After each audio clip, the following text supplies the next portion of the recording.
تمہاری عورتیں تمہارے لیے بمنزلہ کھیت کے ہیں. حرث عربی میں کھیت کو کہتے ہیں. تو بمنزلہ کھیت کے ہیں. جیسے بیج ڈالا جاتا ہے کھیت میں اور اس سے پیداوار بڑھتی ہے, تو عورت کی جو ایک حیثیت ہے, نیچر نے جو اس کی ایک حیثیت متعین کی ہے, وہ بھی ایک نسل بڑھانے کا ذریعہ ہے, جس میں مرد کا جو اسپرم ہے وہ بطور بیج کے ہے اور جو اولاد ہے وہ ایک پیداوار کی طرح ہے. تو اللہ نے یہ یاد رکھیں, اس آیت کو نا بہت سارے غیر مسلموں نے عورت کے خلاف بہت نیگیٹیوٹی پھیلائی ہے کہ دیکھو اسلام عورت کی توہین کرتا ہے, اس کو کھیتی سے تعبیر کرتا ہے. تو کچھ لفظ کسی اور زبان میں جب وہ جاتے ہیں نا تو وہ توہین کا معنی دیتے ہیں. عربی میں جو حرث کا معنی ہے یہ تعظیم کے لیے ہے, توہین کے لیے نہیں ہے. اردو میں جو کھیتی کا معنی ہے وہ توہین کے لیے استعمال ہوتا ہے.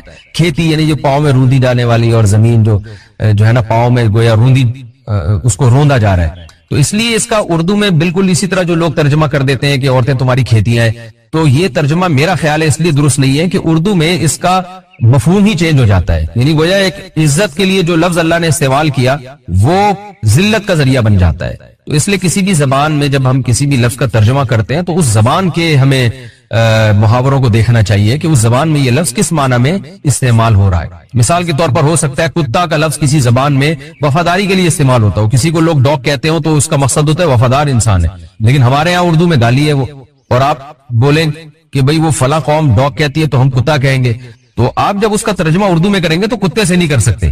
تو اسی طرح یہ عربی کا جو لفظ ہے اس میں بھی یہ چیز غور یعنی ملحوظ رہنی چاہیے. تو اس لیے اس کا ترجمہ کیا جائے گا تمہاری عورتیں تمہارے لیے پیداوار بڑھانے کا ذریعہ ہیں, نسل بڑھانے کا ذریعہ ہیں. فاتو حرثکم, تم اپنے اس نسل بڑھانے کے ذریعے کے پاس آؤ, انا شئتم جیسے چاہو, وقدموا لانفسکم, اور اپنے نفسوں کے لیے آگے بھیجو, یعنی اولاد کی نیت سے آیا کرو زوجہ کے پاس اور آخرت کے لیے انتظام کرو, یعنی اولاد پیدا کر کے جو تاکہ دنیا اور آخرت میں تمہارے لیے, فیوچر میں تمہارے لیے کام آئے. دنیا بھی داخل ہے, آخرت بھی داخل ہے. تو یہ آیت کا بھی ایک شان نزول ہے کہ صحابہ کرام تو چونکہ جو خواتین تھیں مکہ میں صدیوں سے وہ لوگ آباد تھے, ان کے سفر خاص طور پہ عورتوں کے سفر بہت ہی کم ہوا کرتے تھے. تو جب ہجرت ہوئی ہے اور جو ہے نا ہجرت کر کے بہت ساری صحابیات مدینہ آئی ہیں, تو مدینہ میں ان کے نکاح دوسری قوموں میں ہوئے, پھر انصار صحابہ سے بھی ہوئے. تو چونکہ تقویٰ تھا ان خواتین میں, للہیت تھی, تو بعض جگہ ایسے واقعات ہوئے کہ میاں بیوی کے جو آپس کا ریلیشن ہوتا ہے, ظاہر ہے وہ ہر قوم میں اور ہر جو ہے نا شخص کا مزاج دوسرے سے مختلف ہوتا ہے. تو بعض مردوں نے اس طرح سے اپنی زوجات کے ساتھ ہم بستری کی کہ ان خواتین کو پھر اشکال ہوا کہ پتہ نہیں اس طرح سے ہم بستری کرنا جائز بھی ہے یا نہیں ہے. تو انہوں نے نبی صلی اللہ علیہ وسلم سے یہ مسئلہ پوچھا کہ یا رسول اللہ, ہمارے شوہر ہمارے پاس اس طرح سے آتے ہیں تو کیا یہ جائز ہے یا نہیں. تو ان کے سوال کو بھی مبہم رکھا گیا اور قرآن نے اس کے جواب کو بھی کنایتاً بیان کیا, کیونکہ مسئلہ بظاہر حیا کے خلاف ہے. تو قرآن جب بھی کوئی ایسی بات ہوتی ہے تو اشارتاً کنایتاً اس کا تذکرہ کر دیتا ہے تاکہ مسئلہ بھی واضح ہو جائے, کیونکہ ظاہر ہے اس کی ضرورت تو قیامت تک آنے والے انسانوں کو پڑ سکتی ہے نا. یہ تو ہر میاں بیوی کا اپنا ایک ذاتی مسئلہ ہوتا ہے کہ ہمیں کس طرح سے پرمیشن ہے, کس طرح سے پرمیشن نہیں ہے. تو اللہ تعالیٰ نے بھی اشارتاً ہی اس حکم کو قرآن میں بیان کر دیا. قرآن میں اس لیے بیان کیا کہ تاکہ اس میں کوئی اجتہادی اختلاف کی گنجائش نہ رہے. تو اللہ نے قرآن مجید میں بیان کیا, فرمایا نساؤکم حرث لکم, تمہاری جو ازواج ہیں, تمہاری جو بیویاں ہیں, وہ تمہارے لیے بمنزلہ کھیت ہیں. کھیت کا مطلب کیا ہوتا ہے؟ پیداوار بڑھانے کا ذریعہ. تو اس میں سب سے پہلا مسئلہ تو قرآن نے یہ بیان کر دیا کہ زوجہ سے جو ہم بستری ہے وہ صرف اسی راستے میں جائز ہے جس سے اولاد ہوتی ہے, کیونکہ عورت کو اللہ نے بنایا ہے نسل بڑھانے کے لیے. تو کوئی بھی ایسا ہم بستری کا طریقہ اختیار کرنا جو نسل بڑھانے کا ذریعہ نہ ہو, یعنی وہ نیچرل نہ ہو, تو وہ حرام ہے. تو اس میں اللہ نے یہ حکم دے دیا. تو اس سے صاف یعنی حدیث سے بھی پتہ چلتا ہے اور تمام فقہاء کا اجماع بھی ہے اس آیت کی روشنی میں کہ مسئلہ تھوڑا حیا کے خلاف ہے, لیکن میرا خیال ہے بتانا ضروری ہے کہ پچھلے راستے سے عورت سے ہم بستری کرنا بالکل حرام ہے, ناجائز. اور نبی صلی اللہ علیہ وسلم کی اس پہ بہت شدید لعنت ہے, بہت شدید وعید ہے. تو یہ بالکل اللیگل ہے اسلام میں کہ عورت کے پچھلے راستے سے اس سے ہم بستری کی جائے. جو لوگ لڑکوں سے بدفعلی کے عادی ہوتے ہیں ان کو یہ ایک چسکا لگ جاتا ہے, تو یہ حرام ہے, ناجائز ہے, کیونکہ اللہ نے بتا دیا کہ یہ تمہارے لیے وہ منزلہ کھیت کے ہیں. تو اس میں قرآن نے وہ جو سوال تھا نا اس کی طرف اشارتاً جواب دے دیا. اور آگے فرمایا فاتو حرثکم, تم اپنے کھیت کے پاس آؤ, یعنی پیداوار بڑھانے کا جو ذریعہ ہے اس جگہ کی طرف آؤ, انا شئتم جیسے چاہو. یعنی باقی جس طرح سے تم چاہو زوجہ سے ہم بستری کر سکتے ہو، اس میں کوئی خاص طریقہ متعین نہیں ہے. میاں بیوی کا ایک دوسرے سے کوئی پردہ نہیں ہے. ہن لباس لکم وانتم لباس لہن، یہ دونوں ایک دوسرے کے لیے لباس ہیں. تو اس میں طریقہ کار کوئی بھی ہو سکتا ہے، کسی بھی طرح سے کرنا چاہو ایک دوسرے سے لطف اندوز ہو سکتے ہو.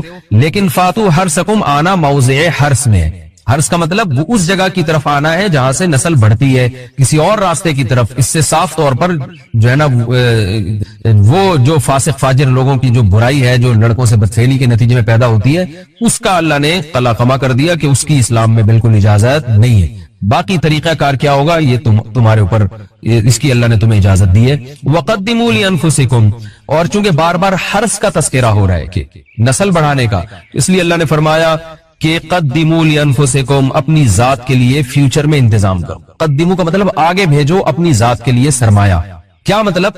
کہ جب زوجہ سے ہم مستری کرو تو نیت اولاد کی ہونی چاہیے، تاکہ وہ اولاد دنیا میں بھی اور آخرت میں بھی تمہارے لیے ذخیرہ بن جائے. تو یہ نسل بڑھانے کی بہت زبردست ترغیب ہے اس آیت.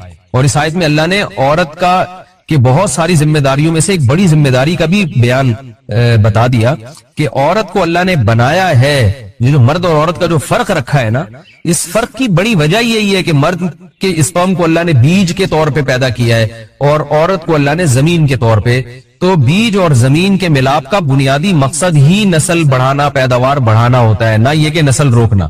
آج فیملی پلاننگ والوں نے اس آیت کی دھجیاں اڑا دی ہیں، اور جو پوری دنیا میں ایک بےہودہ قسم کی تحریک چل رہی ہے، یہ آیت بالکل اس کی نفی کر رہی ہے. اس لیے اللہ نے فرمایا، اور اچھا اللہ نے اس کا بھی جواب دے دیا کہ جو فیملی پلاننگ والے کہتے ہیں نا نسل بڑھنے سے تمہارا نقصان ہوگا، خرچے بڑھ جائیں گے، تو اللہ فرماتا ہے قدموا لانفسکم، تمہارا فیوچر بن جائے گا، سنور جائے گا.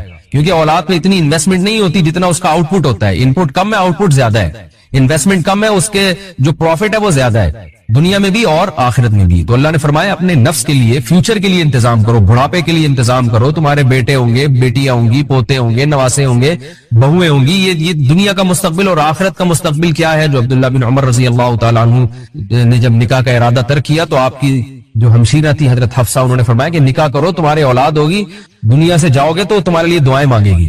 یہ چیز بھی انگریزی فلموں سے اور فحش فلموں سے ہماری نئی نسل میں بہت تیزی سے سرایت کر رہی ہے، اور لوگ اس بارے میں علماء سے بہت زیادہ مسائل پوچھتے ہیں، خواتین بھی پوچھتی ہیں جو اس میں مبتلا ہیں. تو اس کا بھی مسئلہ یاد رکھیں کہ اللہ تعالیٰ نے حالت حیض میں زوجہ سے ہم بستری کو حرام قرار دیا کیونکہ اس میں گندگی ہے. باپ دیکھیں کہ وہ گندگی اس درجے کی نہیں ہے جتنی اورل سیکس میں گندگی ہوتی. اگر اس میں ڈسچارج ہو جائے بندہ، انسان جو بستری کرنے والا ہے زوجہ سے، وہ منہ میں ڈسچارج ہو جائے تو آپ سوچیں کہ اللہ تعالیٰ شرمگاہ کو گندگی سے بچا رہے ہیں، جس کی وجہ سے حیض کی حالت میں ہم بستری کو حرام قرار دیا. تو منہ جس سے انسان کھانا کھاتا ہے، جس سے کلمہ پڑھتا ہے، اور جو انسان کے جسم میں سب سے اشرف عضو ہے، سب سے زیادہ معزز اور مکرم عضو ہے، اس میں ایسی گندگی کو ڈالنا کہاں سے جائز ہو سکتا ہے، کہاں سے حلال ہو سکتا ہے. تو آج بعض متجدد قسم کے لوگ جو ہے نا اس کو حلال قرار دے رہے ہیں، تو یہ بالکل غلط ہے.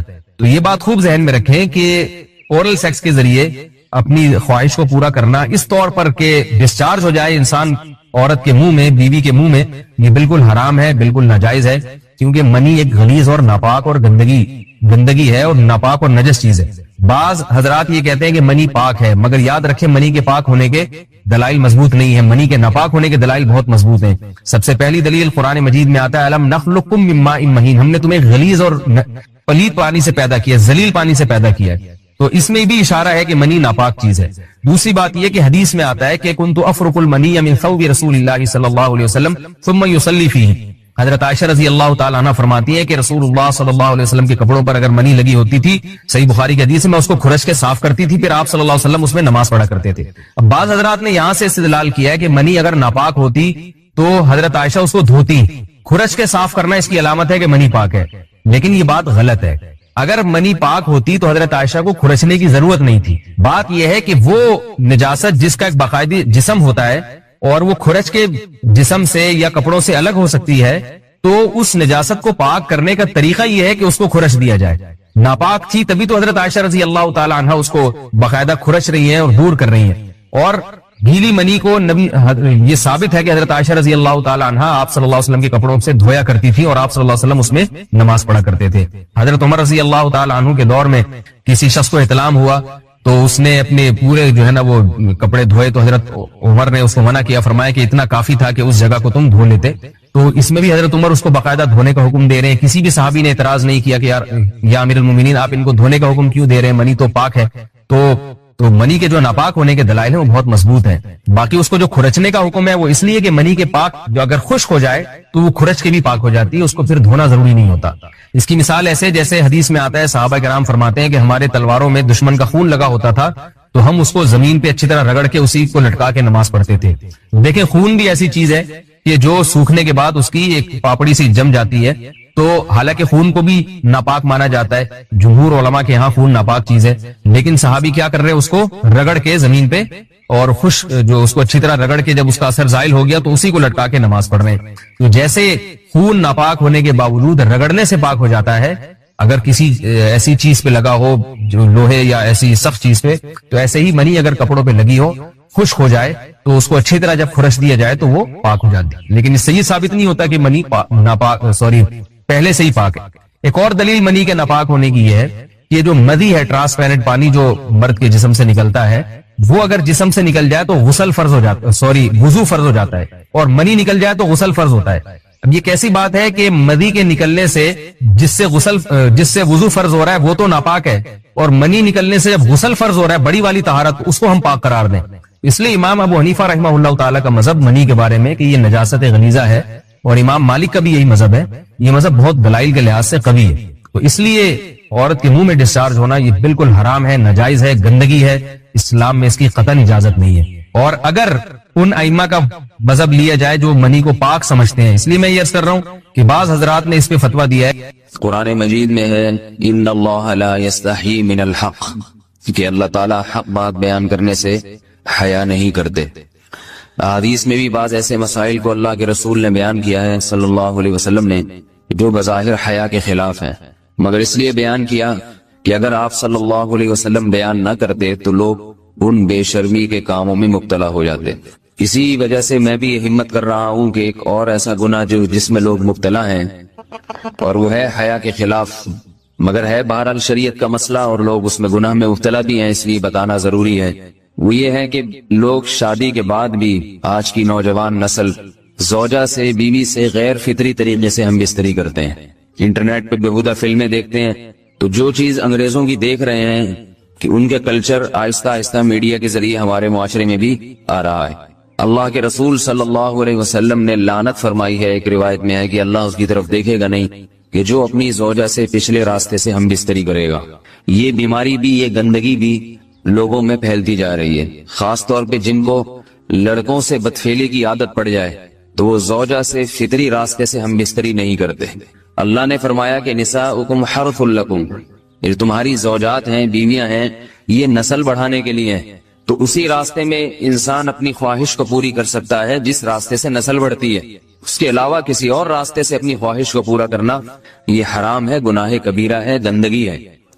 ہمارے پاس کیسز آتے ہیں, ایک دامن لڑکی کی شادی ہوتی ہے, لڑکا بھی بظاہر بڑا نیک, لیکن کیا ہے لڑکا چونکہ ٹھرکی ہوتا ہے, شہوت کا درندہ ہوتا ہے, تو وہ یہ نہیں دیکھتا کہ میں اپنی بری خواہش مٹانے کے لیے میں اپنی زوجہ کو غیر فطری طریقے پر مجبور کیسے کر سکتا ہوں. تو مجبور کرتا ہے پھر اپنی بیوی. اس میں جو عورتیں زیادہ پاک دامن نہیں ہو, نیک نہ ہو, یا ان کو یہ ڈر ہو کہ طلاق ہو گئی تو ہم کہاں جائیں گے, وہ پھر اپنے شوہر کے ساتھ اسی غیر فطری طریقے پر آمادہ ہو جاتی ہیں.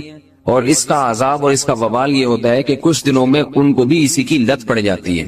انسان جب بھی کوئی غیر فطری راستہ اختیار کرتا ہے, آخرت کا عذاب تو بعد میں, دنیا کا عذاب یہ آتا ہے کہ پھر اس کو لذت فطرت میں آتی نہیں ہے. تو جو راستہ اللہ نے رکھے اس میں اس کو لذت نہیں آئے گی, وہ گندگی میں ہی گھسنے کی کوشش کرے گا, اس کی بھی فطرت خراب ہو جاتی ہے, اور جس کے ساتھ یہ بدفعلی کی جائے اس کی بھی فطرت خراب ہو جاتی ہے, وہ بھی پھر کسی کے قابل نہیں رہتے. تو اپنے جان پر رحم کرنا چاہیے. ہم انسان ہیں, ہم درندے نہیں ہیں, ہم گھوڑے نہیں ہیں, ہم گدھے نہیں ہیں, ہم جانور نہیں ہیں, ہم انگریز نہیں ہیں. انگریز نے تو حیا اور شرم کی تمام حدود کو توڑ دیا ہے, وہ تو درندے بن چکے ہیں. ہم تو درندے نہیں ہیں, ہم تو حلال کھاتے ہیں, پاک صاف رہنے کی کوشش کرتے ہیں. تو ہم ان کی جو کلچر دیکھ کے ہم ویسے درندے بننے کی کوشش کیوں کریں. تو یہ بہت بڑا وبال ہے, بہت بڑی برائی ہے جو ہمارے معاشرے میں آہستہ آہستہ جڑ پکڑتی جا رہی ہے, اور اس سے بیماریاں بھی پھیلتی ہیں. غیر فطری طریقہ ہے, بیماریاں بھی پھیلتی. ایسے کیسز آتے ہیں کہ جناب وہ مرد مجبور کر رہا ہے بیوی کو اور وہ بیوی جو ہے ساتھ نہیں دیتی تو پھر اس کو طلاق کی دھمکیاں دیتے ہیں. ایسے کیسز بھی آتے ہیں. اور یہ بھی آتا ہے کہ مرد جب اپنی بیوی کو غیر فطری طریقے پر مجبور کرتا ہے, بیوی آمادہ نہیں ہوتی, تو مرد کو یہ دھمکی دیتا ہے کہ بھائی میری خواہش تو تم سے پوری ہوتی نہیں ہے, پھر میں دوسروں کے پاس جاؤں گا. تو یاد رکھیں, جس عورت کا شوہر یہ دھمکی دے اس کو کہ میں زنا کروں گا اگر تم نے میری خواہش پوری نہیں کی غیر فطری طریقے سے, تو عورت اپنے شوہر سے کہہ دے کہ جاؤ تم کہیں اور جا کے منہ کالا کرو, تمہاری فطرت میں گندگی ہے تو یہ مجھے گندا بنانے کی کوشش نہ کرو. اس کو زنا کرنے دیں, وہ اللہ آخرت میں اس سے بھگتے گا. ہر بیماری کا اللہ نے علاج رکھا ہے. اللہ کے رسول صلی اللہ علیہ وسلم نے فرمایا, صحیح بخاری کی حدیث, ما انزل اللہ من داء الا انزل له دواء, کوئی بیماری ایسی نہیں ہے جو اللہ نے نازل کی ہو اور اس کے لیے دوا نہ رکھی ہو دنیا میں. تو اگر کسی کو ایسی لت پڑ گئی ہے غیر فطری کام کی, تو اس کو چاہیے کہ وہ اپنا علاج کرائے, ڈاکٹر سے بھی رابطہ کرے. اور سب سے بڑا علاج یہ کہ کچھ وقت صبر کرے گا, چھوڑ دے گا کچھ عرصے کے لیے, تو خود بخود آہستہ آہستہ صحیح ہو جائے گا. ایک آدمی شراب کا عادی ہے, ایک علاج تو یہ کہ ڈاکٹروں سے رابطہ کرے, بہترین علاج کے چھوڑ دے. کتنے دن تڑپے گا؟ 1 دن 2 دن 3 دن 4 دن 1 ہفتہ 2 ہفتہ, بہت زیادہ سال ہو جائے گا نا, اس کے بعد خود بخود ٹھیک ہو جائے گا. سگریٹ کا عادی ہے, چھوڑ دے گا. تو کتنے لوگ ہم نے دیکھے ہیں دن میں 20 سگریٹ پیتے تھے, چھوڑنے پر آئے تو بالکل ایک دم چھوڑ دی انہوں نے, آہستہ آہستہ کر کے چھوڑ دی, لیکن تکلیف ہوئی مگر عادی ہو گئے. تو اب کسی کو یہ لت پڑ گئی ہے غلط کام کی, برائی کی, تو اس کا بہترین علاج یہ ہے کہ وہ اپنے آپ کو بدلنے کی کوشش کرے, ماحول بدلے, اور کچھ وقت صبر کرے گا تو اللہ اس سے یہ عادت چھڑا دے. نہیں کی, صبر نہیں کیا اس نے, پھر اسی گندگی میں موت واقع ہوگی, پھر آخرت کا عذاب بہت سخت. نسلیں برباد ہو جاتی ہیں اس عمل سے انسان کی. تو بات حیا کے خلاف ہے, مگر یہ کہ ایک بزرگ تھے وہ بات فرما رہے تھے, تو کسی نے پوچھا کہ حضرت آپ حیا کے خلاف بات کرتے ہیں, تو انہوں نے فرمایا تم بے حیائی کے کام نہیں چھوڑتے, ہم اس چھڑوانے کے لیے بات کریں تو ہم برے ہیں, اور تم کام کرو تو بھی برے نہیں. برائی کا کام کرنے میں برا نہیں بنتا, اور برائی کے خلاف بولنے والا برا بن جاتا ہے کہ دیکھو یہ کیسی باتیں کر رہے ہیں. تو بھائی باتیں ہیں اس لیے ہیں کہ یہ معاشرے میں یہ برائی پھیلتی چلی جائے گی, اور یہ ہماری اپنا کلچر نہیں ہے, یہ امپورٹ ہو رہا ہے باہر سے, یہ امپورٹ ہو رہا ہے, یہ وہاں میڈیا کے ذریعے آ رہا ہے. تو وہ چیزیں دیکھا نہ کریں اور ان لوگوں سے دور رہا کریں. ہمیں تو دین کا داعی ہو کے ان کو ہدایت پر لانا تھا, بجائے ہم ہدایت پہ چل کے دوسروں کو چلانے والے بن کے ان کے راستے پہ ہم نے چلنا شروع کر دیا. اللہ تعالیٰ ہمیں اب دیکھیں ان کے ہاں ایڈز کا مرض پھیل گیا ہے. آپ بتائیے یہ ایڈز کا مرض ہمارا ہے کیا؟ یہ بیماری ہماری ہے یا ان کی ہے؟ ہمارے ہاں بیماریاں ہیں, کھانسی ہے, نزلہ ہے, ٹھیک ہے نا, بلڈ پریشر ہے, شوگر ہے, یہ بیماریاں ہماری ہیں. کوئی اللہ کا شکر ہے گندی بیماری ہمارے ہاں نہیں ہے. جتنی گندگیاں ہیں وہاں سے آ رہی ہیں. ایڈز کا مرض وہاں سے امپورٹ ہوا ہے. وہ ایڈز کا مرض اسی بدفعلی کی وجہ سے پیدا ہوتا ہے, اسی سے جراثیم پیدا ہوتے ہیں, اور اتنا خطرناک مرض کے ایسے متعدی ایسے پھیلتا ہی. افغانستان میں ایڈز کا ریشو 0 تھا, 0. وہ جانتے نہیں تھے کہ ایڈز کا مرض ہوتا کیا ہے. جب سے امریکن آرمی, برطانیہ آرمی افغانستان میں آئی ہے, فوجی آئے ہیں, افغانوں میں ایڈز کا مرض پھیل گیا ہے. انہوں نے وہاں بدفعلیاں شروع کر دی ہیں. تو وہ تو حالانکہ ان کے لیے زنا کتنا سستا ہے, کتنا سستا ہے نا ان کے لیے زنا, پھر بھی وہ لڑکوں کی طرف مائل ہوتے ہیں. تو اتنی گندگی, ایسا گندا جب انسان بن جائے پھر اللہ اس کے وجود کو برقرار نہیں رکھتے, اور رکھتے ہیں تو پھر آخرت میں سزا دینے کے لیے اپنے آپ کو ان گندگیوں سے بچانا چاہیے, حلال پہ اکتفا کرنا چاہیے. اللہ تعالیٰ ہمیں حلال پہ قناعت کی توفیق عطا فرمائے اور پاکیزہ لوگوں میں ہمارا شمار فرمائے. اگر شادی شدہ عورت 40 دن میں بھی ایک دفعہ, اچھا بھائی دیکھو یہ حیا کے خلاف مسائل جو ہے نا یہ اس چینل پہ نہ پوچھا کرو. مرد پر لازم ہے کہ کم سے کم 4 مہینے میں بیوی سے ایک دفعہ وہ لازمی ہم بستری کرے. تو اگر وہ 4 مہینے میں ایک دفعہ بھی نہیں کرتا تو پھر جو ہے وہ دیانتاً ذمہ دار ہوگا. اس بات کا خطرہ ہے کہ وہ گناہ گار ہو, کیونکہ حضرت عمر رضی اللہ تعالیٰ عنہ نے قانون بنایا تھا کہ 4 مہینے سے زیادہ کوئی بیوی سے دور نہ رہے. موت, زندگی, بیماریاں, خوشیاں, یہ سب ہماری لائف کا حصہ ہیں. ان کو بہت زیادہ ویلیو نہیں دینی چاہیے. زندگی کی پوری کوشش کرنی چاہیے کہ ہم زندہ رہیں, اللہ کی بہت بڑی نعمت ہے, لیکن تیار ہر وقت موت کے لیے رہنا چاہیے انسان. کسی بھی ٹائم کوئی بھی کبھی بھی مر سکتا ہے, بس یہ اپنے بارے میں بھی عقیدہ رکھ کے بیٹھ جائیں. جب قبرستان سے گزرے گزرے نا تو تھوڑی دیر ٹھہر جایا کریں وہاں پہ، مردوں کو دیکھیں، اندھیروں کو دیکھیں.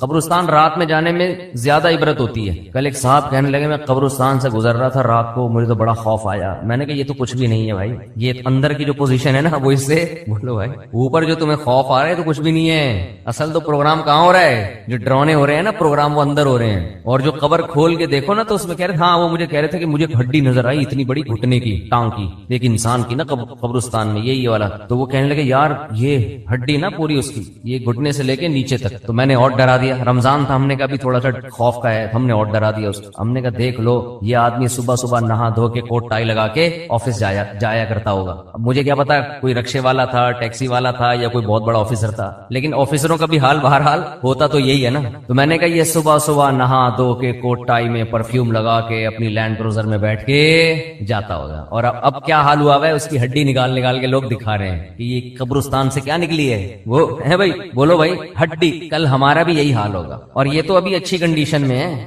ہڈی سے پہلے کیا حال تھا جب لاش میں کیڑے پڑتے ہیں اور سڑتی ہے لاش اور پھولتی ہے اور پھٹتی ہے. 2 منٹ میں انسان کی اوقات پتہ چل جاتی ہے یہ ہے کیا. یہ فن خان بنا پھر رہا تھا. اور اب کیسے دفناتے ہیں نا لوگ، بدبو نہ آ جائے لاش میں، اس کو دفناؤ جلدی، مٹی ڈالو اس کے اوپر، تھوڑے دن تک اس کی حفاظت ہوتی ہے قبر کی، اس کے بعد بھول جاتے ہیں. اور گورکن اس کا ایسا فائدہ اٹھاتا ہے ایک قبر میں. یہ تو قیامت کے دن جب پاپوش کے قبرستان سے اور یہ محمد شاہ کے قبرستان سے جب مردے اٹھیں گے تو پتا چلے گا کہ آدھی آبادی تو ایک ہی قبرستان سے اٹھ رہی ہے. ایک قبر سے 25 لوگ نکل رہے ہیں. ایک قبر میں جو ہے نا گورکن کئی مردوں کو ڈال رہا ہے. وہ بھی پریشان ہے کہ یار اتنے مردے کدھر ٹھکانے لگاؤں میں. تو یہ حال ہے انسان کا، ہڈیاں نکل رہی ہیں، لاش کسی کی کوئی انگلی نکل آئے گی اندر سے، کیسا حال ہوتا ہے. اور یہ غنیمت ہے. لیکن اس قبر کے اندر ایک برزخ کی قبر ہے. جیسے جب آپ سوتے ہو، آرام کرتے ہو، ایک آپ کی وہ کنڈیشن ہوتی ہے جو آپ بستر پہ لیٹے ہوئے ہو، ایک وہ کیفیت ہوتی ہے جو آپ پر سونے کی حالت میں گزر رہی ہوتی ہے. وہ کیفیت زیادہ عجیب ہے اس کیفیت سے جو آپ کو نظر آ رہی ہے. قرآن کہتا ہے فرعون کی ایک لاش وہ ہے جو تمہیں عجائب گھر میں نظر آ رہی ہے، وہ بھی عبرت کی بات ہے. لیکن ایک عالم برزخ میں فرعون پہ جو گزر رہی ہے نا، وہ چیز تمہیں نظر نہیں آ رہی، وہ اس سے بہت زیادہ خطرناک ہے. النار یعرضون علیہا غدوا وعشیا، وہ آگ ہے جس پر فرعون کو صبح اور شام جلایا جاتا ہے. وہ جلنے والا منظر مجھے اور آپ کو نظر نہیں آ رہا، وہ اس سے زیادہ ڈینجرس ہے. تو برزخ کی بھی ایک حیات ہے، برزخ کی بھی ایک زندگی ہے. قبرستان کے نیچے آگ بھی ہے اور اللہ نے جنت کے باغات بھی رکھے ہیں اس میں. جو مردے کے اوپر جو کیفیات گزر رہی ہوتی ہیں وہ اس سے زیادہ خطرناک ہے. ایک روایت میں آتا ہے آپ صلی اللہ علیہ وسلم نے فرمایا اگر تم قبر کے اندر کے حالات کو دیکھ لو تو مردوں کو دفنانا چھوڑ دو، یہ حال ہو جائے. تو دنیا کے بارے میں یہ تصور بٹھانا کہ یہ مسافر خانہ ہے، یہ دل لگانے کی جگہ نہیں ہے، یہ کھوپڑی میں بیٹھے گی، یہ بات 2 کام کرنے سے، ورنہ یہ بات کھوپڑی میں بیٹھے گی نہیں. ایک تو روزانہ سوچنا چاہیے اور موت کا تذکرہ بار بار کرنا چاہیے، قبرستان بار بار جانا چاہیے. اس عمل سے انسان کو یہ احساس ہوتا ہے کہ میں دنیا میں رہنے کے لیے نہیں آیا. نبی صلی اللہ علیہ وسلم نے فرمایا کنت نہیتکم عن زیارت القبور فزورها فانها تذکر الاخرہ، میں نے تمہیں قبرستان کی زیارت سے منع کیا تھا. لوگ پہلے بدعتیں کرتے تھے، وہاں شرک ہوتا تھا. فرمایا اب تمہیں اجازت دے رہا ہوں اس لیے کہ قبرستان جانے سے آخرت کی یاد تازہ ہوتی ہے، احساس ہوتا ہے کہ کل ہم نے بھی لیٹنا ہے یہاں. دوسرا کام جس سے دنیا کی محبت کم ہوتی ہے وہ ہے اللہ کی راہ میں مال خرچ کرنا، خرچ کرنے کا جذبہ پیدا کرنا چاہیے. الذین ينفقون اموالهم ابتغاء مرضات اللہ وتثبیتا من انفسهم، سورہ آل عمران میں اللہ کا ارشاد فرمایا کہ نیک بندے اللہ کی راہ میں مال خرچ کرتے ہیں 2 کاموں کی وجہ سے. ایک اللہ کو راضی کرنے کے لیے، وتثبیتا من انفسهم، اور ایک اپنے آپ کو دین پر مضبوط کرنے کے لیے، اپنے دل سے دنیا کی دولت کی محبت نکالنے کے لیے. یہ جو نوٹ ہوتے ہیں نا، نوٹ کڑک کڑک، پہلے زمانے میں صوفیاء کرام اپنے مریدوں کے دل سے دنیا کی محبت نکالنے کے لیے ان سے نوٹوں کو جلوایا کرتے تھے. اب آپ نہ جلائیں، یہ ٹھیک عمل نہیں ہے. پہلے ایسا علاج ہوتا تھا جی، جلائیں گے بھی نہیں صحیح۔ تو وہ ایسے جلواتے تھے، ہمارے حضرت پورا وہ بتایا کرتے تھے نا کہ جیسے 5000 کا کڑک نوٹ لیا، اب جان اٹکی بھی ہے نا اس 5000 کے نوٹ، تو ادھر سے آگ لگائی نا کنارے سے، آہستہ آہستہ، ایک دم سے نہیں جلا دیا، آہستہ آہستہ جل رہا ہے، اور اس کو جلتے ہوا دیکھیں تو وہ ادھر جلے گا، ادھر اندر سے کیا جلے گا؟ دل۔ تو جب دل اندر سے جلے گا نا تو جلنے سے جراثیم آپ کو پتہ ہے کیا ہو جاتے ہیں، تو دل کے اندر جتنے وہ نوٹوں کی محبت کے جراثیم تھے اور محبت کے جو گٹر ابل رہے تھے وہ آہستہ آہستہ ختم۔ یہ کام آپ نہ کریں، یہ جائز بھی نہیں ہے، لیکن پہلے بعض صوفیہ کرام یہ کروایا کرتے تھے تاکہ اس کے وہ پہلے پتہ ہے کیسے اصلاح ہوتی تھی، مرید کو دیکھتے تھے اس کمبخت کی بیماری ہے کیا، شیخ ٹریس کرتا، آبزرو کرتا تھا کہ اس میں مسئلہ ہے کیا، وہ کہتے تھے یہ نماز تو پڑھتا ہے، یہ جناب رشتہ داروں سے بھی اچھا سلوک کرتا ہے، سب کچھ ٹھیک ہے، لیکن اس کے اندر فالٹ یہ کہ یہ نوٹوں سے بہت زیادہ محبت کر کے بیٹھا ہوا ہے، اس کو پیسوں کا نقصان برداشت نہیں ہوتا۔ پھر شیخ اور مرشد یہ کرتے تھے اس کے دل سے پیسے کی محبت نکلواؤ۔ اب تو بہت سے شیخ، سب نہیں، اچھے تو ہر جگہ ہیں، بہت سے شیخوں کے دل میں جتنی پیسوں کی محبت ہوتی ہے اتنی تو مریدوں کے دل میں نہیں ہوتی۔ اور شیخ اپنے مرید کی جیب پہ نظر رکھ کے بیٹھا ہوتا ہے، کمبخت نے 6 سال ہو گئے آج تک ہدیے کے نام پہ 1 روپیہ بھی نہیں دیا ہے۔ آج خرچ کرنے کے جو فضائل بیان کیے جاتے ہیں اس کا مطلب ہوتا ہے مجھے دو، صحیح ہے نا؟ کیا مطلب ہوتا ہے؟ جب بڑا بھائی چھوٹے کو سمجھا رہا ہو یا چھوٹے بڑا کو سمجھا رہا ہو کہ اسلام میں خرچ کرنے کی بہت فضیلت ہوتی ہے، اس کا مطلب ہے مجھے پیسے دو۔ اس کا مطلب کیا ہوتا ہے؟ مجھے پیسے۔ بیوی شوہر کو جب سمجھا رہی ہوتی ہے کہ انسان کو سخی ہونا چاہیے، کھلا ہاتھ ہونا چاہیے، اس کا مطلب پیسے نکالو۔ شوہر بیوی کو جب سمجھا رہا ہو قناعت اسلام میں بہت زبردست چیز ہے، اتنا مت ہاتھ پھیلاؤ کہ کل قرضہ لو، اس کا مطلب ہوتا ہے مجھ سے پیسے مت مانگو، 5 روپے بھی نہیں دوں گا میں تمہیں۔ تبھی تو نصیحت کا اثر نہیں ہوتا نا، کیا خیال ہے بھائی؟ نصیحت کا اثر ہی نہیں ہوتا۔ اپنے لیے سخاوت ہونی چاہیے، دوسرے کے لیے قناعت ہونی چاہیے۔ ہمارے ہاں معاملہ کیا چل رہا ہے؟ الٹا۔ تو قرآن کہتا ہے کہ ہمارے نیک بندے اللہ کی راہ میں مال خرچ کرتے رہتے ہیں، تثبیتا من انفسہم، اپنے نفس کی اصلاح کے لیے، اپنے دل سے دولت کی محبت نکالنے کے لیے،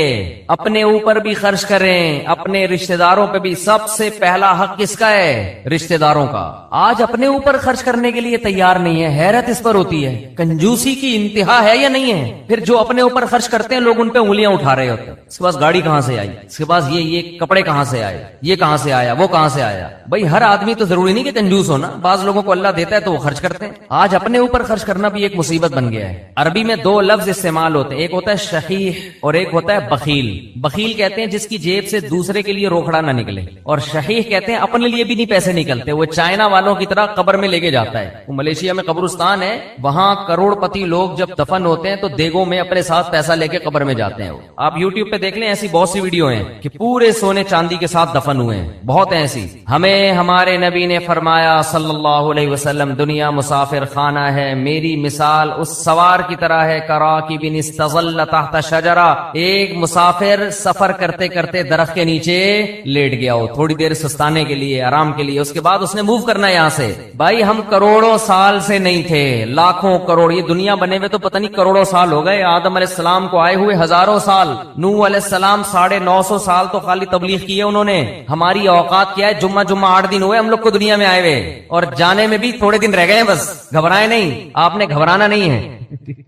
تو یہ میں آپ کو ڈرانے کے لیے یہ باتیں نہیں کر رہا کہ آپ کہیں یار جمعہ 8 دن نہیں اور 4 دن رہ گئے جانے میں، یہ حقیقت ہے۔ موت سے ڈرنے کا فائدہ نہیں ہے، موت سے دوستی لگانے کا فائدہ ہے۔ دیکھو جس ڈاکو نے پیچھا کرنا ہی ہو، آپ کسی محلے میں رہتے ہیں، آپ کو پتا چل گیا یہاں ایک بندہ میرے پیچھے پڑا ہوا ہے، میری ہاتھ دھو کے مارے گا وہ مجھے یا مجھے پکڑے گا، تو آپ محلہ تبدیل کر لو گے؟ کیا خیال ہے کہ بھائی اس دہشت گرد کو تو محلے سے نکالا نہیں جا سکتا، خود ہی محلہ تبدیل کر لو۔ جیسے ہی آپ نے محلہ تبدیل کیا وہ دوسرے محلے میں پہنچ گیا، پھر وہ آپ تیسرے محلے میں گئے، وہ وہاں پہنچ گیا۔ اب آپ بھاگ بھاگ کے تھک گئے مگر وہ آپ کا پیچھا نہیں چھوڑ رہا، تو پھر آپ کیا کرو گے؟ وہی کرو گے جو امریکہ افغانستان میں کر رہا ہے، مذاکرات کی دعوت دو گے۔ آپ کیا کرو گے؟ بولو بھائی قطر مذاکرات ہوں گے، یار بیٹھو آؤ۔ وہ تو کہہ رہے تھے 20 سال پہلے یہ کر لیتے مذاکرات، لیکن چلو دیر آئے درست ہے، وہ کہے گا آؤ بیٹھو مذاکرات کرتے ہیں۔ تو آپ بھی یہی کرو گے نا اس ڈاکو کے ساتھ کہ بھائی تمہیں کیا مسئلہ ہے، میری جان کے پیچھے ہاتھ دھو کے کیوں پڑ گیا ہے؟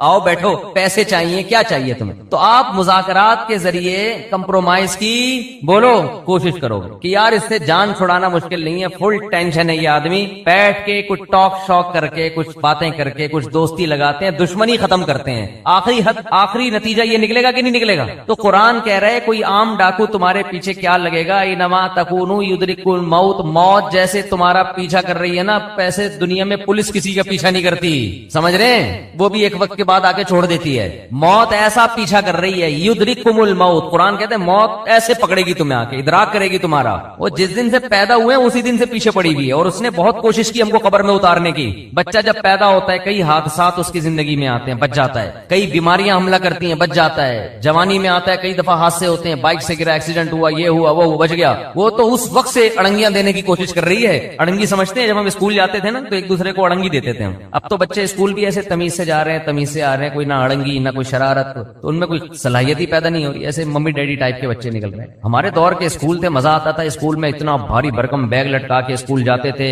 ساتھ والے کو شرارت ہوئی، تھوڑا سا آگے گئے، اس نے تھوڑا سا ٹانگ میں یوں کیا، آگے گرے. پھر ہم بدلہ لینے کے پیچھے پڑے ہوئے تھے، اب ہم بھی اڑنگی دیں گے. راستے میں ہی پھڈا ہو رہا ہے، گتم گت مار رہے ہیں ایک دوسرے کو، پھر سلو ہو رہی ہے، پھر جا رہے ہیں. اس طرح سے ہم پونے گھنٹے میں اسکول پہنچتے تھے. پھر لیٹ ہونے کی وجہ سے پی ٹی ماسٹر کھڑے ہوئے ہوتے تھے وہاں پہ، ان کے سامنے ہاتھ پہ اب ڈنڈے کھاؤ، لیٹ کیوں پہنچ، اس سے ہاتھ مضبوط ہوتے تھے. حقیقت ہے نا. تو شوز اتارتے تھے ایک دوسرے کے، بھائی شوز پہنے ہوئے نا، پیچھے اس کے تھوڑا سا پاؤں رکھے، خود ہی اتر جائیں گے، آپ کو اتارنے کی ضرورت. اب وہ بیٹھ کے جو ہے نا شوز کو صحیح کر رہا ہے، پھر لڑائی ہو رہی ہے، پھر بھڈا ہو رہا ہے. ایک بچہ کافی دیر سے نا اس کا ہاتھ نہیں جا رہا تھا گھنٹی پہ، ایسے اچھل اچھل کی کوشش کر رہے. ایک بڑے میاں گزرے، انہوں نے بجا دی گھنٹی، اور بچے سے پوچھا بیٹا ہاں بتاؤ کیا کہہ رہے ہیں. بھاگو. اب کیا کرو، جو کام میں کر رہا تھا مجھ سے ہوا نہیں، آپ نے کر دیا، اب کیا کرنا ہے، بھاگو. یہ ہوتے تھے پہلے کے بچے. اب وہ ویڈیو گیم کھیل کھیل کے بچوں کی صلاحیتیں برباد. خیر، تو جب جیب سے پیسے نکلیں گے، نکلتے رہیں گے، نکلتے رہیں گے، نکلتے رہیں گے، تو دل سے دنیا کی محبت ختم ہو. او بھائی مسافر خانہ ہے. سفر کے دوران اگر آپ کو کچھ پیسے ملے ہوئے ہوں اور آپ کو پتا ہو کہ یہ ٹرین سے اترتے ہی واپس لے لیے جائیں گے، تو آپ کوشش کرتے ہو کہ اترنے سے پہلے ہی سارے کھا پی کے ختم کر دو. ایسا ہوتا ہے کہ نہیں ہوتا؟ تو بھائی ادھر قبر میں جاتے ہی کفن میں جیب ہوتی ہے نہیں ہوتی نا جیب، تو آگے خالی ہاتھ جانا ہے. بچوں کی فکر کرتے ہیں لوگ بہت زیادہ، بچوں کا کیا ہوگا، بچوں کے لیے کچھ بنا بنو کے تھوڑا بہت کر دو بس، اور پھر بے فکر ہو جاؤ. دماغ کو ہٹاؤ ہر ان کاموں سے. اللہ نے کچھ وسائل دیے تو تھوڑا بہت بچوں کے لیے، بہت زیادہ اس میں بھی ٹینشن نہ لو. بچہ 2 ہاتھ 2 ٹانگیں لے کے پیدا ہوتا ہے، وہ خود بھی تو کمائے گا، اللہ نے اس کو بھی تو کمانے کی صلاحیت دی ہے. اور بچے کو بھی یہ بتا دو کہ مسافر خانہ یہ یہاں ہمیشہ رہنا نہیں ہے، جب میں جاؤں گا تو کون سا یہاں پڑا رہے گا، تو اس کو بھی یہ بتا دو یہ مسافر خانہ ہے، یہ رہنے کی جگہ نہیں ہے. اور میں اپنے چھوٹے بچوں کو صبح سحری کے وقت یہ سمجھا رہا تھا نا کہ دیکھو ہم سب نے مرنا ہے. بچوں میں نا یہ باتیں بار بار دماغ میں، بہت چھوٹے بچے کے تو نہ ڈالیں، وہ بعض دفعہ ڈر بھی جاتا ہے، لیکن ہنستے کھیلتے ان کو یہ باور کراتے رہیں کہ دیکھو ہم نے جانا ہے، یہ دنیا رہنے کی جگہ نہیں ہے. یہ چیزیں آج والدین بتاتے نہیں ہیں. تو میں بچوں کو لے کے بیٹھا ہوا تھا، چند دن پہلے کی بات ہے، میں بچوں سے کہہ رہا تھا دیکھو بچوں سب نے جانا ہے، سب سے پہلے ہو سکتا ہے میں جاؤں. تو ایک چھوٹی بچی کہتی ہے بھائی ابو منہ سے نا باتیں اچھی نکالنی چاہیے، انسان منہ سے کیا کرنا چاہیے، باتیں اچھی نکال. مجھے ہنسی آ گئی، میں نے سوچا اس کو یہاں بٹھا دیتا ہوں کہ اب آپ نصیحت کرو، ہم سامنے بیٹھنے جا کے. بچے آج کل بہت ڈیڑھ ہوشیار قسم کے پیدا ہو رہے ہیں. تو بچوں کو جب کہنا یہ منہ سے باتیں اچھی نکالنی چاہیے، کیا موت کی باتیں ہیں، تو بولو بیٹا یہی اچھی باتیں ہیں، منہ سے زندگی کی باتیں اچھی نہیں ہیں. تو میں یہ کر رہا تھا جس ڈاکو نے آپ پہ پنجے گاڑنے ہی ہیں، پکڑنا ہی ہے، تو اس سے مذاکرات کر کے دوستی لگا لی جائے نا.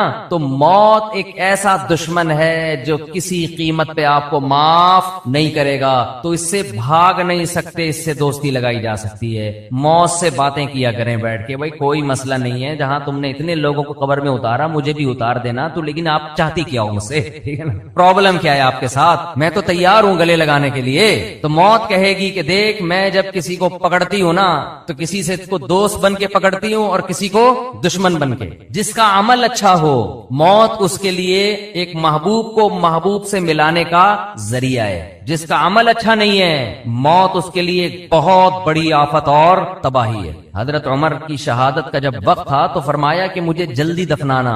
حدیث میں آتا ہے نا کہ جب مردے کو ہم لے کے جا رہے ہوتے ہیں قبر میں، تو اگر وہ اچھی میت ہو، نیک عمل ہو، تو وہ کہتے ہیں جلدی لے کے جاؤ، وہ بزبان حال یہ کہہ رہا ہوتا ہے. اور اگر اس کا عمل برا ہے تو کہتے ہیں مجھے کہاں لے کے جا رہے ہو تم. انسان اپنے عمل کی طرف جا رہا ہے، عمل کی طرف. انکا کادح الی ربک کدحا فملاقی. اے انسان تم میں سے ہر شخص رب کی طرف ایک عمل کر رہا ہے اور عن قریب اس عمل سے اس کی ملاقات ہونے والی. جو کر رہے ہیں اسی سے ملاقات ہوگی. تو اچھا کر لو بھائی، کچھ اچھا کر لے تاکہ ملاقات ہو تو خوشی ہو. تو نبی صلی اللہ علیہ وسلم نے فرمایا اتقوا النار ولو بشق تمرہ. صدقات و خیرات کا سب سے پہلا فائدہ کیا ہے، آپ کے دل میں دنیا کی محبت ختم ہوگی اور اس سے دنیا میں سکون ملے گا، آپ ریلیکس ہو جائیں گے. دیکھو کسی کو کسی سے عشق ہو گیا اور اس عشق کی مراد پوری نہیں ہو رہی تو سکون کے لیے کیا کہا جائے گا، اس سے تعلق ختم کر دو, یہی کہا جائے گا نا, دوستی ختم کر دو تاکہ عشق ختم ہو جائے. اس وقت ڈپریشن اور اسٹریس کا سب سے بڑا سبب دنیا کی محبت ہے. انسان چاہتے ہیں میری ساری خواہشات پوری ہوں, موت کے لیے وہ ذہنی طور پر تیار نہیں ہے, تو اس کا حل یہ کہ اس محبت کو ختم کرو. مسافر خانہ بول بول کے ختم کرو, مسافر خانہ ہے بھائی, مر جائیں گے آج نہیں تو کل مریں گے, وہ فلاں مر گیا تو اللہ مغفرت فرمائے, سب نے مرنا ہے بھائی, بس مر گیا تو کیا ہوا, آج ہم نے, کل ہم نے مرنا ہے, کل آپ نے مرنا ہے, سب نے مرنا ہے. قبرستان تو ایسے ہی آباد ہوں گے. اصل تو ہماری وہ 6 فٹ کی, دیکھو راحت اندھوری کا شعر میں نے لائیو سنا تھا, 2 گز صحیح لیکن میری ملکیت تو ہے, اے موش تو نے مجھ کو زمیندار کر دیا, او کما قال, کہ 2 گز صحیح ہے اور میری ملکیت تو ہے نا. تو یہ شعر میں نے سنا, اور ابھی راحت اندھوری کہاں ہے, اسی 2 گز کی زمین میں. جب وبا آئی تھی کرونا کی تو راحت اندھوری کا شعر آیا تھا کچھ وبا کے بارے میں, اور اسی وبا سے راحت اندھوری کا انتقال ہوا کرونا میں. سمجھتے کہ نہیں, تو آدمی بتا رہا ہوتا ہے اور لیٹا ہوا ہوتا ہے قبر میں, سب مر مر کے بھر رہے ہیں قبریں, جا رہے ہیں دنیا سے. تو اس کا استحضار کرنا چاہیے, اور دل سے دنیا کی محبت نکالنے کے لیے وہ نوٹ خرچ کریں جس پر آپ کا دل سب سے زیادہ اٹکا ہوا ہو. سمجھتے ہو, حدیث میں آتا ہے کہ سب سے افضل صدقہ وہ ہے کہ جس میں صدقہ کرنے کا دل نہیں چاہ رہا ہو. بات آ رہی ہے سمجھ میں, صدقہ کرنے کا بولو بھائی دل نہیں چاہ رہا, وہ نکالو جیب سے. اور صحابہ یہ بھی پوچھتے تھے کہ کہاں خرچ کریں. نبی نے فرمایا, ہاں پہلا فائدہ میں بتا دوں کہ دل کی اصلاح ہوتی ہے, دوسرا فائدہ ذہن کو سکون ملتا ہے, ڈپریشن اسٹریس ختم ہوتی ہے, تیسرا فائدہ اللہ کا غضب ٹھنڈا ہوتا ہے. گناہ انسان سے ہو جائے اللہ غضبناک ہوتے ہیں. آپ نے فرمایا آگ سے بچو, اگرچہ کھجور کا ایک دانہ صدقہ کر کے ہی ہو, کچھ نہ کچھ کرو صدقہ تاکہ اللہ کا غضب کیا ہو, ٹھنڈا. تو بہت سارے ہیں. رمضان میں چونکہ نبی سخاوت کا دریا بنا کرتے تھے, تو رمضان میں زیادہ کرنا ہے. کرنا کہاں ہے, یہ بہت اہم سوال ہے. سب سے پہلا حق اسلام نے آپ کے غریب ترین رشتہ داروں کا بنایا. آج کل غریب لوگ مارکیٹ میں اویلیبل ہیں نہیں, پہلے میں یہ بتا دوں, آپ غریب تلاش کرنا مشکل کا ہیں, لیکن اتنے آسانی سے نہیں ملتے, اس میں فراڈ زیادہ ملتے ہیں. تو اگر رشتہ داروں میں کوئی واقعی مستحق ہے تو جنت کمانے کا اس سے بہتر موقع آپ کے پاس نہیں ہے. اور رشتہ داروں کو تو ویسے بھی ہدیے دے دیا کرو بھائی. بہن بھائیوں نے آپس میں پیسوں کے تبادلے چھوڑ دیے, دعوتیں ہو رہی ہیں جن کا کوئی فائدہ نہیں ہے, بلا کے اتنا قورمہ دیکھ پکا کے سب کو کھلا دیا. وہ پہلے اپنے گھر میں نہیں کھا رہا کیا بیٹھ کے, پیسوں سے جتنی حاجت پوری ہوتی ہے کسی کی اتنی دعوتوں سے پوری نہیں ہوتی. تو پیسے دو بھائی ان کو, رواج ہی ختم ہو گیا کہ بھائی اپنی بہن کو لفافے میں ڈال کے پیسے دے دے. اور رشتہ دار جو قریبی ہے نا, ان کے لیے مستحق ہونا ضروری نہیں ہے, مستحق تو زکات کے لیے ضروری ہے, پھر ورنہ زکات ادا نہیں ہوگی. ویسے صدقہ دینے کے لیے سامنے والے کا مستحق ہونا ضروری نہیں ہے. اپنے قریبی رشتوں کو آپ ہدیے کے نام پہ لفافے میں پیسے ڈال کے دے دیا کرو. یہ چیز ہمارے معاشرے میں ختم ہو رہی ہے. تہادو تحابو, آپ نے فرمایا ایک دوسرے کو ہدیے دیا کرو, اس سے محبت بڑھے گی. بجائے دینے کے کیا کر رہے, الٹا کھا رہے ہیں. تو سب سے پہلا حق کس کا ہے, قریب ترین رشتہ داروں کا, پھر دینی مدرسوں کا, پھر اور جو بھی اللہ نے آپ جو بھی خیر کے کام ہیں, ہسپتال ہیں جو اچھے کام کر رہے ہیں, کہیں بھی جہاں آپ کا دل کھٹکتا ہے. لیکن اتنی بات ضرور ہے کہ اللہ نے جیسے ایمان والوں کی یہ صفت بیان کی کہ یہ نماز پڑھتے رہتے ہیں, اسی طرح اللہ نے بتایا کہ ان کی جیب سے اللہ کے لیے پیسہ نکلتا رہتا ہے. اور یہ پیسہ آپ کی جیب سے نکل کے ضائع نہیں ہو رہا, اللہ کے بینک میں انویسٹ ہو رہا ہے, اللہ کی تجارت میں انویسٹ ہو رہا ہے. اللہ فرماتے ہیں کہ اللہ سخی ہے, وہ بہت زیادہ اس کو بڑھا چڑھا کے دے گا. اس کی مثالیں دی, کمثل حبۃ, جیسے گندم کا ایک دانہ, اس میں آپ کو لاکھوں دانے نظر نہیں آئیں گے, لیکن آپ زمین میں بوئیں تو ایک ایک دانے سے کیسے لاکھوں لاکھوں دانے پیدا ہوتے ہیں. تو ایسے ہی اللہ مسلمان کے صدقات اور خیرات کو پھیلاتا رہتا ہے اور بڑا کرتا رہتا ہے اس کو. اللہ سے دعا ہے کہ ہمیں اس جہنم کی آگ سے بچنے کی فکر میں اللہ صدقات و خیرات کی توفیق عطا فرمائے. اور زکوٰۃ کے مسائل علماء سے پوچھ کے عمل کیا کریں. پیسہ آنا کامیابی ہے, اگر کامیابی ہوتی تو پیسے, جس کو پیسہ ملا وہ ناکام کیوں ہو گیا, قارون ناکام کیوں ہو گیا. اگر حکومت ملنا کامیابی ہوتی تو فرعون دنیا کا سب سے کامیاب انسان ہوتا, حالانکہ وہ دنیا کا سب سے ناکام انسان ہے. تو پوری دنیا میں یہ چیز کامن ہے, پوری دنیا میں, ہندو میں بھی, عیسائی میں بھی, مسلمانوں میں بھی, سکھوں میں بھی, صبح سے لے کے دوپہر, دوپہر سے لے کے شام, شام سے لے کے رات, رات سے لے کر صبح. صحت اچھی, پیسہ اور عزت, بس اسی کے پیچھے پاگل ہو گیا انسان. پاگل کا لفظ ہلکا ہے, باولا ہو گیا. باولا سمجھتے ہیں, یہ پاگل کی سپرلیٹو ڈگری ہے. ہمیں اپنے بارے میں تو پتا ہونا چاہیے نا ہم کیا ہو گئے ہیں. تو پاگل کی سپرلیٹو ڈگری, باولا. اور حقیقت یہ ہے کہ جب اپنے حالات میں انسان غور کرے, لوگوں سے ملے, تو ایسا ہی لگتا ہے کہ دنیا کو مسافر خانہ سمجھنا, بولو, چھوڑ دیا. صبح شام موتیں دیکھ رہے ہیں, ابھی ایک صاحب آئے ہوئے تھے، انہوں نے بتایا کہ کچھ پروجیکٹ چل رہے ہیں کراچی میں، اربوں روپے کی مالیت کے ہوں گے وہ. تو جو اونر تھا نا، جو مالک تھا، بہت ارب پتی، بہت پیسہ ہے لوگوں کے پاس. اچھا یہ بات مجھے جو صاحب بتا رہے ہیں وہ بینک کے مینیجر ہیں،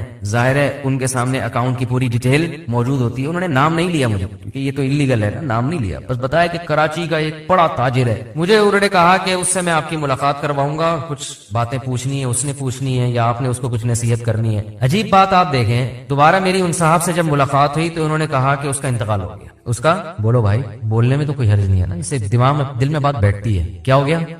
اتنا بڑا آدمی، 20 گاڑیاں دائیں بائیں چلا کرتی اس کے، بہت پیسہ، کوئی سیاسی جماعت کے نہیں ہے. بیٹھے بیٹھے کیا ہو گیا بھائی؟ انا للہ. بھائی انا للہ کی کوئی وجہ بھی تو ہوتی ہے. کووڈ ہوا تھا، کیا ہوا تھا پتہ نہیں، کووڈ تھا نہیں تھا، لیکن ٹینشن، اتنا پیسہ کہ جب پیسہ آتا ہے تو بڑی خاندانی بات کی انہوں نے، اور کہا گورے یہ کہتے ہیں کہ جب پیسے کا گراف بڑھتا ہے نا، اوپر جاتا ہے، تو موت کا چانس بھی اسی حساب سے، موت کا گراف بھی اسی حساب سے اوپر جاتا ہے. سمجھ رہے ہو؟ جیسے جیسے پیسہ آئے گا نا، مرنے کے چانسز بھی اتنے ہی حساب سے بڑھتے چلے جائیں گے. گوروں کی ریسرچ ہے، گوروں کی. لہذا جیسے جیسے پیسہ آ رہا ہے تو ایسے آدمی کو اپنی زندگی بچانے کے لیے غریب آدمی کی نسبت زیادہ محنت کرنی پڑتی ہے. سمجھتے ہیں؟ کچھ نہیں تو نیپ والے آج کل پیچھے پڑ جاتے ہیں، وہی ٹینشن دے کے مار دیتے ہیں. نہ کرنا نہ کرانا کچھ نہیں ہے، خامخواہ کی کیا ہے ٹینشن. بلا وجہ آ کے پوچھیں گے کہاں سے آ رہا ہے، کدھر جا رہا ہے، کیا کر رہا ہے، کیوں کر رہے ہو، یہ حساب دو وہ حساب دو. آخرت کے حساب سے پہلے اتنا حساب شروع ہو جاتا ہے، ویسے ہی ایک دماغ میں ٹینشن. تو بات میں یہ عرض کر رہا تھا کہ اتنا بڑا تاجر اور بیٹھے بیٹھے انا للہ و انا الیہ راجعون، یہ ہے دنیا. It is called